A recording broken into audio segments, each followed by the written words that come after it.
সেইকাৰণে কৈছে অনাদৰি আনৰ ধৰ্ম মাধৱৰ জন্ম কৰ্ম শুনিবে ক মহন্তৰ মুখেহে এইবিলাক কথা শুনিব দিছে। সেইকাৰণে ভাগৱত পাঠ ব্যাখ্যা কৰিব কাৰোবাক মাতিলে শৰণীয়া বা ভজনীয়া মানুহকে বহুৱাই দিব। যিয়ে নেকি শৰণেই লোৱা নাই সেই মানুহে ভাগৱত কথা কি ক'ব আপোনাৰ? শৰণ লোৱা নাই মানে কেতিয়াও ঈশ্বৰৰ ওচৰত বিশ্বাসেই হোৱা নাই এতিয়ালৈকে। যদি শৰণ ভজন লোৱা নাই ঈশ্বৰৰ ওচৰত বিশ্বাসেই হোৱা নাই, যি মানুহৰ ঈশ্বৰৰ ওপৰত নিজৰে বিশ্বাস নাই তেওঁ আনৰ ওপৰত কি বিশ্বাস জন্মাব? প্ৰধান কথা হ'ল এইটো। সেইকাৰণে ভাগৱত শুনিলে আমি সাধু সন্ত মহন্তৰ মুখে শুনিব লাগে, প্ৰথম কথা। দ্বিতীয় কথা, তেওঁ আহি যদি বিভিন্ন ধৰণৰ বিষয়ী কথাবিলাক ক'ত ক'ত কি হ'ল কমেডি কৰি থাকে আহি পেলাই, তেতিয়াহ'লে এই কমেডি কৰিব নোৱাৰিব। আৰু এইখন আসনত যদি কমেডি কৰি থাকে তেতিয়াহ'লে তেওঁতো গ'লেই আৰু তেওঁতো আৰু দুৰ্যোগে পাবই, কিন্তু আৰু অন্যান্য সকলৰ কি হ'ব, যিটো পথ পাব লাগে সেইটো নাপাব। সেইকাৰণে মহন্তৰ মুখেৰে এই কথাবিলাক শুনিব দিছে। ভাগৱত পঢ়িব অহা মানুহজনে তেওঁ নিজে সমস্ত ভূতৰ প্ৰতি সমস্ত প্ৰাণীৰ প্ৰতি হিংসাশূন্য হ'ব লাগিব, দয়াশীল হ'ব লাগিব। এনে ভাগৱতখন ব্যাখ্যা কৰিম আনক দেখি ব্যাখ্যা কৰিম বুলি আহিলেই নহ'ব। তেওঁ বহুত জানিব পাৰে। তেওঁ যদি জীৱ হিংসা এৰিব পৰা নাই, তেওঁ যদি আজিলৈ কণীটো এৰিব পৰা নাই, কণী কোনে খায় এজন অসুৰৰ নাম দেখুৱাই দিয়ক, এজন ৰাক্ষসৰ নাম আপোনালোকে কওক যে কণী খাইছে এজন ৰাক্ষসে, এজনৰ নাম দেখুৱাই দিয়ক। তেনেকুৱা শাস্ত্ৰ ভাগৱত বেদ উপনিষদ পুৰাণ জল পুৰাণ হওক, এটা এনেকুৱা কাহিনী এটা কওক যদি কোনোবাই পাৰে যে এইজন অসুৰে কণী খাইছে। কণী হ'ল চৰাইৰ গৰ্ভ, চৰাইৰ বীৰ্য, চৰাইৰ গৰ্ভ কোনে খায়? আৰু আমাৰ মানুহে চৰাইৰ গৰ্ভ বাজি খাই ভক্তি ক'ৰ পৰা হ'ব? আমি ভকত বুলি ক'লেই নহয়, আমি যদি চৰাইৰ গৰ্ভ খাই আছো, চৰাইৰ বীৰ্য খাই আছো, কেনেকৈ হ'ব এইটো? যদি কাৰোবাৰ বুজাত অসুবিধা আছে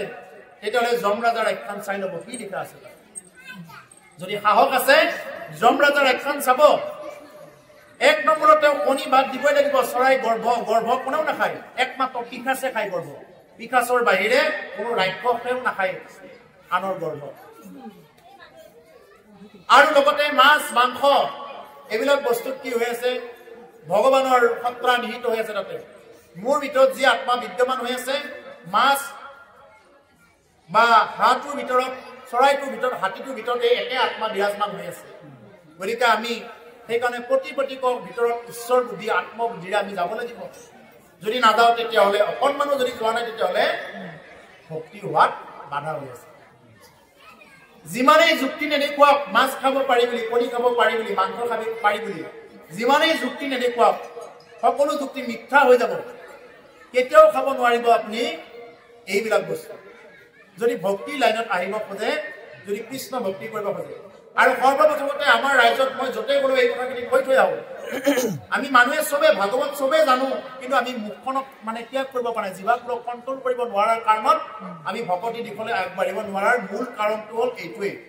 যে আমি জিভাখনক লেকান লগাব পৰা নাই।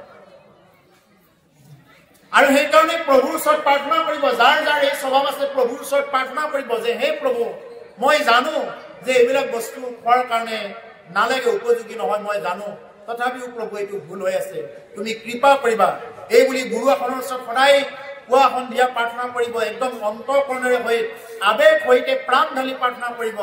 অতি কম দিনৰ ভিতৰত প্ৰভু ভগৱন্তই আপোনাক কৃপা কৰিব। লোভেই নালাগিব যিমান আগত হ'লেও, খোৱা বস্তু নেকি এইবিলাক, এনেকুৱা এটা ভাৱ আহিব। কাৰণ মহাপুৰুষে আমাক কি কৰি গৈছে, এই যত জীৱ জন্ম কীৰ্তপ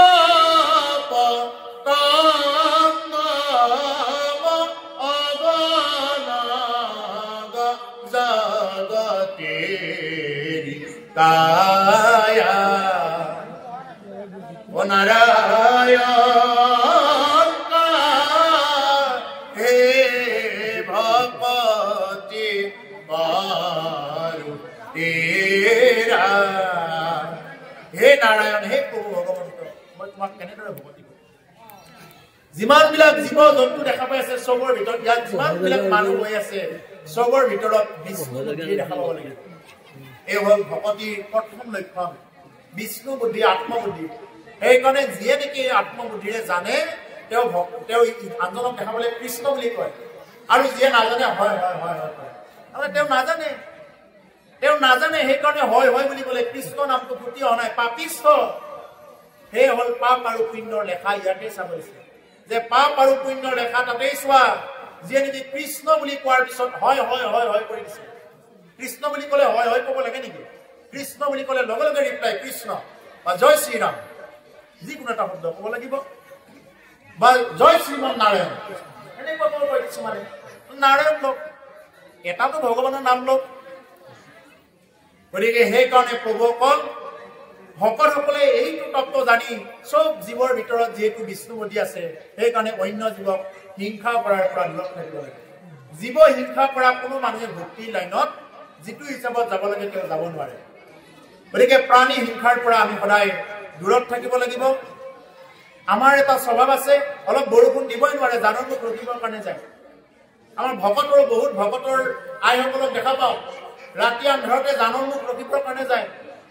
যদি কোনোবা আছে সাৱধান সেইটো কেতিয়াও নহয় কেতিয়াও নকৰিব এইটো কাক ৰখিবৰ কাৰণে গৈছা সেইটোতো আত্মা আছে কাক মাৰিছা তুমি আৰু কোনোবাই গালি পাই থাকে বলি দিয়াবিলাকক গালি পাই থাকে ভকতে গালি পাই থাকে বলি দিয়াবিলাকক বলি দিলে যিমান পাপ ঘৰত আনি খালেও সিমান পাপ কিয় খাব কোনোবাই হয়তো ক'ব পাৰে বোলে বলি দি আছে ওলোকে বোলে অমুকে বলি দিছে জীৱ বলি দিব নাপায় সঁচা কথা জীৱ বলি দিব নাপায় কিন্তু তুমি ভকত হয় তুমি আলহী এজন আহিছে তুমি কিয় আনিবা মুৰ্গী কিয় আনিবা যেনেদৰে পুলিচে যদি কেতিয়াবা যদি কোনোবা এজন অপৰাধীক ধৰিব লগা হয় কাৰ ঘৰত ভাত খাইছে কাৰ মোবাইলেৰে কথা পাতিছে কাৰ ঘৰত ৰাতি আছিল কোনখন গাড়ী চলাইছিল গোটেইবিলাককে যেনেকুৱাকে কৰায়ত্ব কৰে চববিলাককে সোধ-পোছ কৰিব সেই হিচাপত শাস্তি হ'ব আপোনাৰ ঘৰত আলহী এজন আহিছে আলহী অহাৰ লগে লগে আপুনি মোনাটো লৈ গৈছে বজাৰত বোলে আমাৰ আলহীকে খুৱাম মইতো নোখোৱাম ফচিলে কোনে আনিব দিছিলে যাওকচোন হৰিণাৰ মাংস আনিবৰ কাৰণে যাওক প্ৰশাসনে গম পাওক লগে লগে ধৰিব ঠিক তেনেকুৱা ফচিব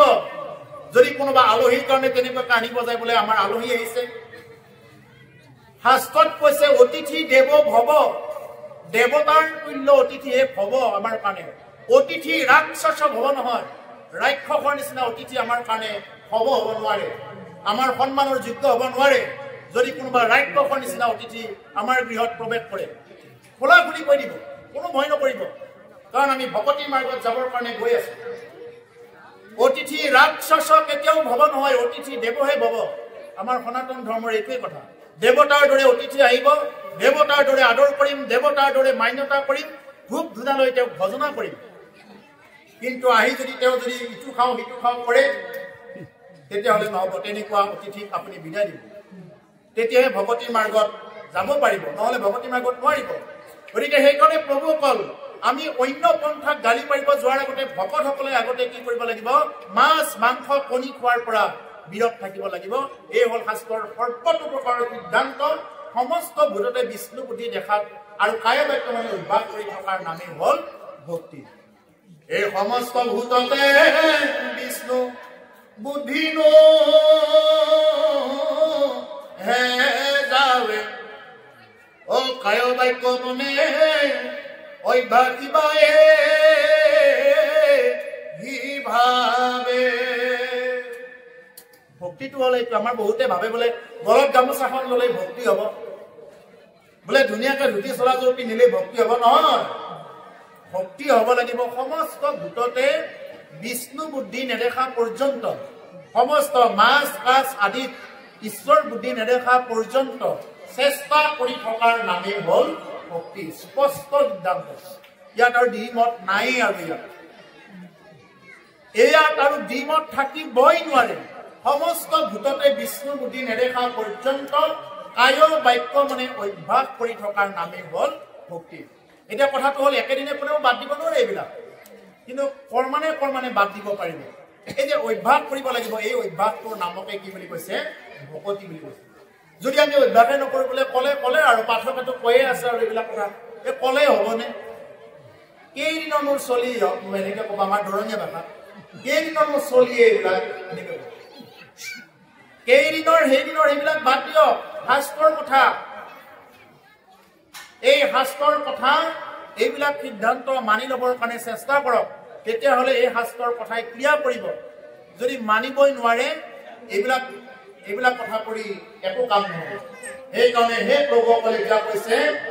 যে যিয়ে নেকি অনাদৰ কৰে আন ধৰ্ম আৰু মাধৱৰ জন্ম কৰ্ম শুনিবে কওক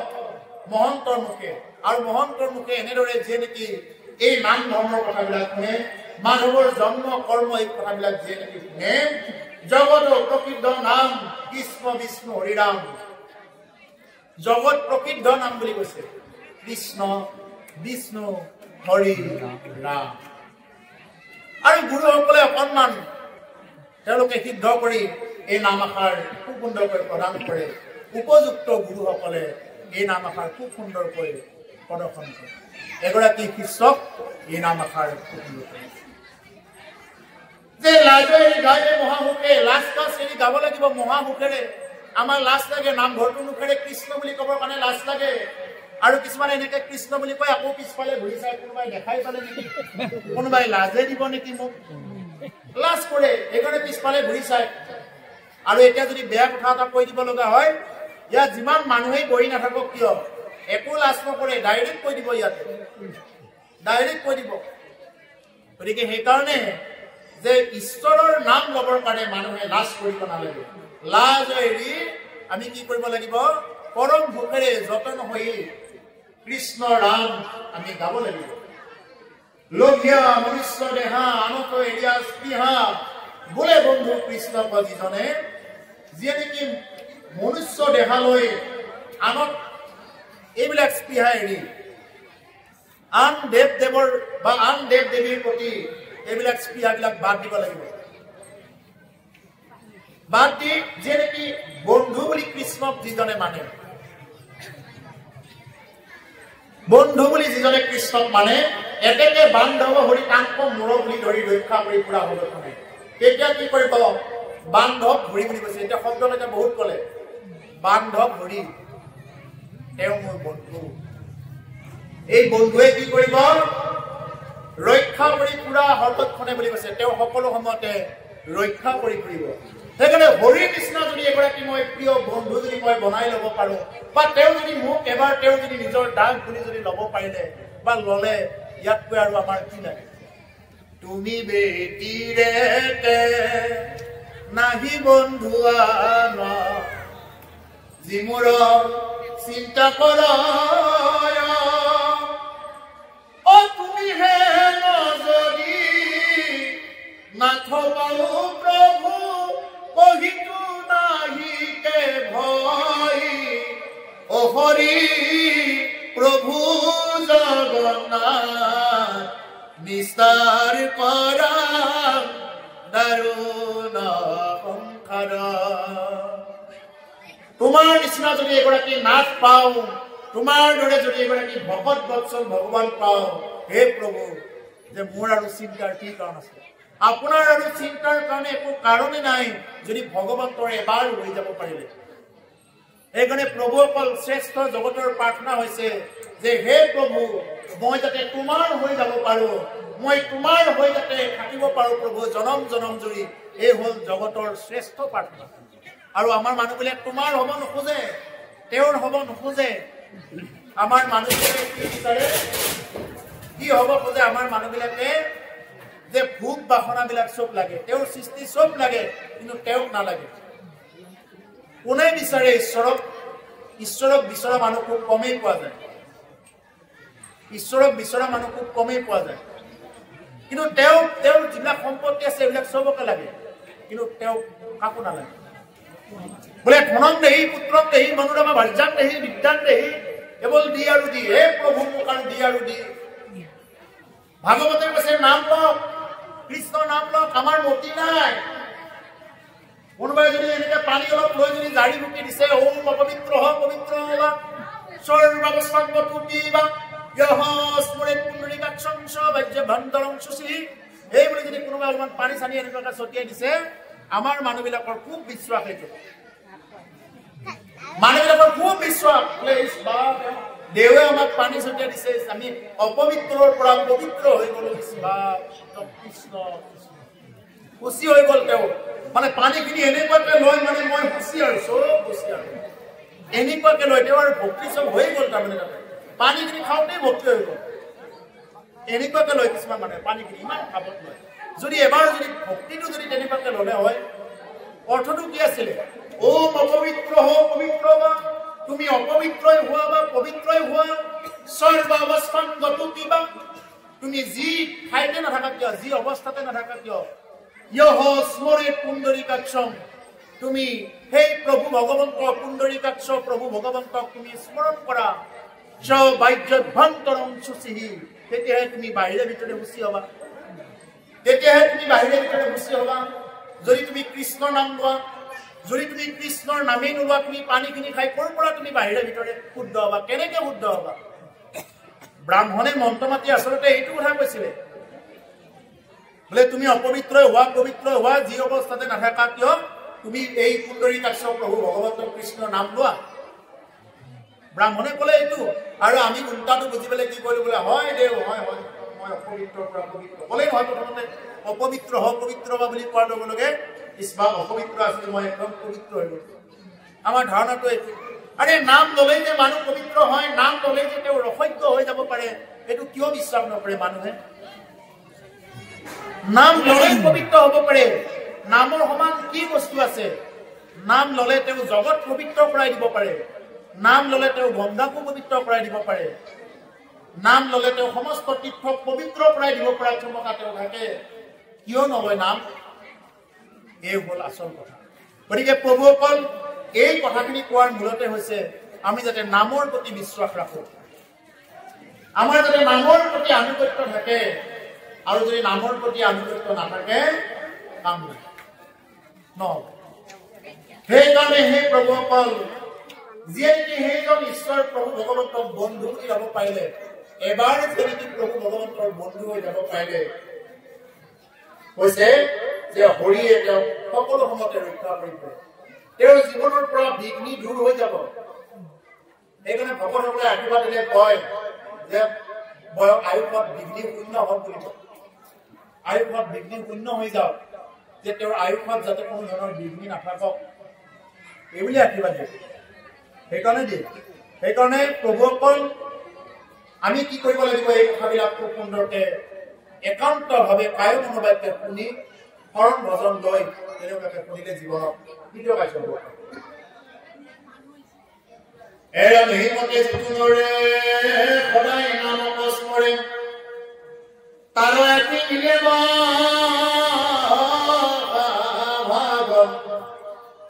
নিজ প্ৰিয় তমৰাজ তোমাৰতে কামনাম উপলেপ ৰময়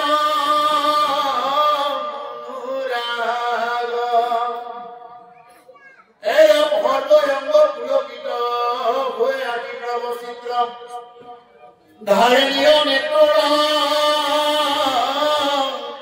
নিগৰে প্ৰেমে ধৰ্ম যাই চলে চলে হাত কৃষ্ণ বলে পৃথিবীত পড়িয়া বাগৰে এনেকুৱাকৈ যি নৰে ভক্তি কৰিব পাৰে যি মানুহে এনেকুৱাকৈ ভক্তি কৰে সদায় নামক স্মৰণ কৰে তাৰো কি মিলে মহাভাগ তেওঁ বোলে মহা ভাগ্যবিলাকে কি কৰে তেওঁ মিলে আহি ভাগ্যই হৈ থাকিব তেওঁ দুৰ্ভাগ্য নহয় মহা ভাগ্যবিলাকে তেওঁক আহি লগ দিব যি কথা তেওঁ ভবাই নাছিল সেই কথাই আহি তেওঁ লগ দিব নিজ প্ৰিয়তম ৰাজ সমৰতে তাৰ নাম উপজয় পৰম অনুৰাগ উপজে বুলি কৈছে যিয়ে নেকি ঈশ্বৰৰ সেৱক হ'ব পাৰিলে ঈশ্বৰৰ কথা ক'লে ভকতক দেখা পালে অশ্ৰু জল আহিব অনুৰাগ আহিব আমাৰ অনুৰাগ ক'ত আহে আমাৰ চকু পানী ক'ত আহে বোলে মোৰ ল'ৰাজন আজি চাকৰিত যাব ওলাইছে দেখা নাপাম তাৰ কাৰণেহে অনুৰাগ আহে আমাৰ অনুৰাগবিলাক তাতে অনুভূতিবিলাক তাতে কিছুমান ভাল পোৱাবিলাকে চাবচোন বোলে আজিৰ পৰা মই অনুৰাগ দেখা নাপাম আৰু অনুৰাগটো তাতে অনুভূতি তাতে অনুৰাগটো নহয় অনুৰাগটো ক'ত দিব লাগিব তুমি ঈশ্বৰৰ ফালে অনুৰক্তি দিব লাগিব কৈছে যে সৰ্ব অংগ পুলকিত হৈ আতি দ্ৰৱ চিত্ৰ হাৰে নিল নেত্ৰ নিগৰে সৰ্ব অংগ পুলকিত হৈ যায় আৰু কি হৈ যায় যে দ্ৰৱ চিত্ৰ তেওঁৰ চিত্ৰটো কি হৈ যায় ভগৱন্তৰ লগত দ্ৰৱীভূত হৈ গ'ল যেনেকৈ গোপীসকলৰ হৈছিলে গোপীসকলৰ চিত্ৰ কি হৈ গৈছিলে ভগৱানৰ লগত দ্ৰৱীভূত হৈ গৈছিলে যেই গোপী সেই কৃষ্ণ কৈছে নহয় ভাগৱতত যত গোপী তত কৃষ্ণ যিমান বিলাক গোপী আছে সিমান কেইজন কৃষ্ণ হৈ গৈছে তাৰমানে যিদিনাখনৰ পৰা আপুনি তেওঁৰ হ'ব পাৰিলে তেওঁ আৰু আপোনাৰ মাজত কোনো ধৰণৰ প্ৰভেদ নহ'ব সেইদিনা আপুনি নিজেই ক'ব পাৰিব তেওঁৱেই ময়েই তেওঁ এইটো সেইদিনা ক'ব পাৰিব এই হ'ল আত্যান্তিক সুখ বুলি কয় প্ৰভুসকলে এতিয়া আত্যান্তিক সুখৰ পিনে গৈ আছে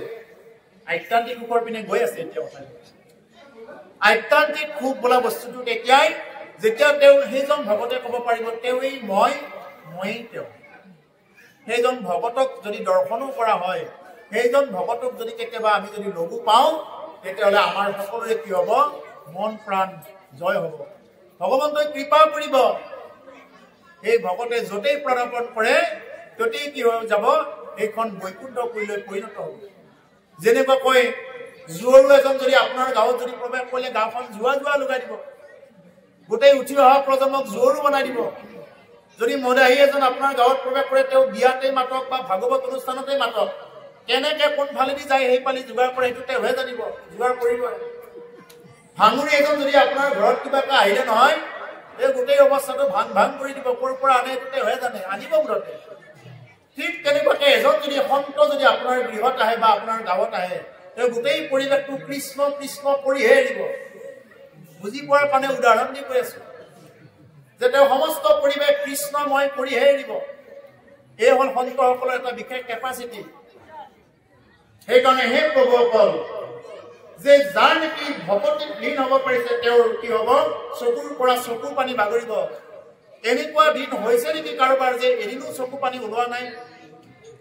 এদিনো চকুৰ পানী ওলোৱা নাই গুৰুৰ আসনৰ আগত গৈ এদিনো চকু পানী নোলাল যে ঈশ্বৰৰ কথা ভাবি তেওঁৰ কথা চিন্তা কৰি এটোপালো যদি চকু পানী ওলোৱা নাই নিশ্চয় আপোনাৰ হৃদয়খন কাঠৰ বাকালা নহ'লে এটা প্ৰচণ্ড শিল ব্ৰজ্ৰময় হৃদয়েহে নাকান্দে ব্ৰজ্ৰৰ দৰে হৃদয় যাৰ তাৰ সেই চকুৰ পানী নহয়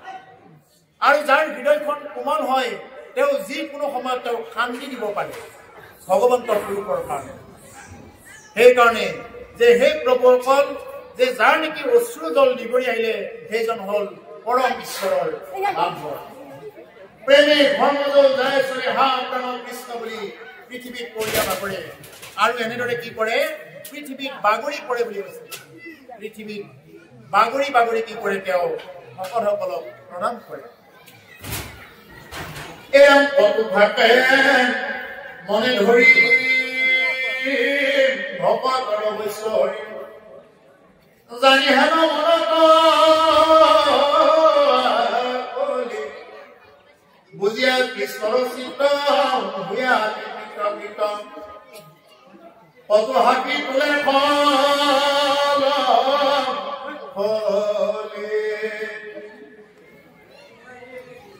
কত থাকে মনে ধৰি বহুতে আকৌ মনতে এনেকুৱাকে ধাৰণ কৰি থাকে ভকতৰ বৈশ্য হৰি জানি হেন মনত আখৰি আৰু তেনেকুৱাকৈ যি ভকতে ল'ব পাৰিলে ঈশ্বৰক এতিয়া ভগৱন্তই কি কৰিব বুলি কৈছে যে তেওঁক আঁকোৱালি ল'ব বুলি কৈছে আকোলা মাৰি ল'ব যেনেদৰে সুদামাক আকোলা মাৰি লৈছিলে ঠিক তেনেকুৱাকে সেইজন ভকতক আকোলা মাৰি ল'ব ভগৱন্তই আকোলা মাৰি ল'ব বুজিয়া কৃষ্ণৰ চিত্ত ভূয়া আতি কৃত্য কতো হাতী তোলে ফলফলি আৰু কৃষ্ণৰ চিত্তটো বুজিয়ে পায় ভগৱন্ত যদি আপোনাক কৃপা কৰে আপুনি বুজিয়ে পাব লগে লগে আপোনাৰ হৃদয়খন পৰম আনন্দ আৰু শান্তি লাগি যাব যদি সঁচাকৈ যদি ভগৱন্তক ভক্তি কৰা হৈছে যে চাব যে আপুনি কৰবাত গৈ আছে বা কিবা কাম কৰি আছে প্ৰত্যেকটো সময়ত কি হৈ যাব যে হৃদয়খন শান্তি আনন্দ লাগিব তেতিয়াই বুজি পাব যে ভগৱন্ত পুৰুষে আপোনাক কৃপা কৰিছে যদি কোনোবা স্থানত গৈ থাকোঁতে যদি ঈশ্বৰৰ নাম চলি থাকে কৰবাত গৈ থাকোঁতে যদি ভগৱন্তৰ গুণ নাম যদি তাতে সাঙুৰ খাই যায় সেই যাত্ৰা কি হৈ যায় তীৰ্থ যাত্ৰা হৈ যায় ভাত কেইটা যদি ৰান্ধি থাকোঁতে যদি কোনোবাই কৃষ্ণ নাম লয়, সেই ভাত গুচি বা খানা গুচি কি হৈ যায়, প্ৰসাদ বা মহাপ্ৰসাদ হৈ যায়। নহ'লে কিন্তু এইটো এটা কেৱল খানাহে হৈ থাকিব যদি কোনোবাই তেনেকুৱাকে যদি অন্ন ৰান্ধে। আৰু আমাৰ বহুততে দেখা পাওঁ বিয়া নোহোৱা যুৱকসকলক অন্ন ৰান্ধিবৰ কাৰণে লগাই দিয়ে। বহুত ঠাইত দেখিছোঁ, আপোনালোকৰ ইয়াত আছেনে নাই মই নাজানো। বোলে ভকতে ৰান্ধিলে নাখাওঁ, অমুক ভকতে ৰান্ধিলে মই নাখাওঁ, কিন্তু বিয়া নোহোৱা ল'ৰাসকলে ৰান্ধিলে ভাত খায়। এইটো কেনেকুৱা কথা? যিকেইজন ল'ৰাই কোনোদিন শৰণ লোৱা নাই, কোনো সদাচাৰ নাই, নীতি নাই, নিয়ম নাই, একোৱেই নাই তেওঁলোকৰ, য'তে পায় ত'তে খাই ফুৰে, য'তে পায় ত'তে যায়, একো সদাচাৰ একো নাই, তেওঁ ৰান্ধিলে আপুনি কেনেকে খাব পাৰে কওক? কোনোবা এজন ভকতে ৰান্ধিলেই খাব পাৰিব, যি ভকতেই নহওক কিয়। কিন্তু যদি উঠি অহা প্ৰজন্মক তেনেকুৱাকে ৰান্ধিব দিলেই যেনিবা ধৰা হ'ল, তেওঁলোকে যদি সেই নীতিবিলাক নাজানে তেতিয়াহ'লে কিন্তু নহ'ব। যি ভকতৰ নেকি তেনেকুৱাকে চিত্তবিলাক নিমজ্জিত হ'ল বা ঈশ্বৰৰ প্ৰতি ভক্তি জাগ্ৰত হ'ল, সেইজনহে প্ৰকৃত ভকত, আৰু নহ'লে কিন্তু ভকত হ'ব নোৱাৰে। নহ'লে ভকত শব্দটোৰ অৰ্থ এনেকুৱাই হ'ব, হ মানে ভোজ খোৱা, অ মানে ক'ত কি আছে বিচাৰি ফুৰা, আৰু ত মানে তালি টোপোলা বান্ধাৰ বাহিৰে আৰু বেলেগ একো কাম কৰিব নোৱাৰিব। হ মানে কেৱল ভোজ দিলেহে মই যাম, অ মানে ক'ত কি আছে বিচাৰি ফুৰা, কেতিয়া মোক ভাত দিব, ভাত দিয়ালে ৰখি থাকো। ভাগৱতত কি কৈছে মন কাম নাই, ভাত কেইটা খাম আৰু গুচি যাম, তেওঁৰ কাৰণে ভাত, ভকতৰ কাৰণে এয়া হ'ল মহাপ্ৰসাদ। আৰু ত মানে তালি টোপোলা বান্ধা, তালি টোপোলা এটা ডাঙৰকে বান্ধি লৈ গুচি যাব। এনেকুৱা ভকত হলে নহয়। ভকত হব লাগিলে কি হব লাগিব? ভৱে ভৱ বিমোচন, ভৱ সংসাৰখনৰ পৰা কেনেকে বিমোচন হব পাৰে। ভৱে কৃষ্ণত ভগৱতী, কেনেকে কৃষ্ণত ভগৱতী কৰিব পাৰি, কেনেকৈ কৃষ্ণ কথা কৰবাৰ পৰা শিকিব পাৰি। তুমি নিজে যদি কব নোৱাৰা, আনৰ পৰা শিকা, আনৰ পৰা শুনা। তোমাৰ যদি আনৰ পৰা শুনাৰ ধৈৰ্য নাই, তুমি কেনেকে আৰু কৃষ্ণ কথা তুমি ল'বা? গতিকে প্ৰথমতে নিজে শুনা, শুনি নিজে পঢ়াখিনি আনক কোৱা, এনেকে ভক্তি কৰা। আৰু যদি শুনা মানুহ নাই বা কোৱা মানুহ নাই, তেতিয়াহ'লে তুমি নিজে নিজে স্মৰণ কৰা, এই হ'ব ভাগৱত ভক্তি। গতিকে সেইকাৰণে প্ৰভুসকল ভাগৱত ভক্তিটো হ'ল এনেকুৱা এটা বস্তু, আমি নিজক নিজে স্মৰণ কৰি থাকিব লাগিব। এতিয়া কৈছে কতো থাকে মনে ধৰি, ভকতৰ বৈশ্য ধৰি, জানি শুনা মনত আকলি, হেন জানি তেওঁ মনৰ পৰাই তেওঁ আকলা মাৰি লয় সেইজন ভকত, যে তেওঁ মোৰ ইমান প্ৰিয়, এইবুলি ভগৱন্ত পুৰুষে তেওঁক আকলা মাৰি লয়। বুজিয়া কৃষ্ণৰ চিত্ৰ, ভূঞা কৃতকৃত কতো হাতী ফুলে ফলবলি। আৰু তেনেকুৱাকে সেই উমান পাই কতই হাঁহি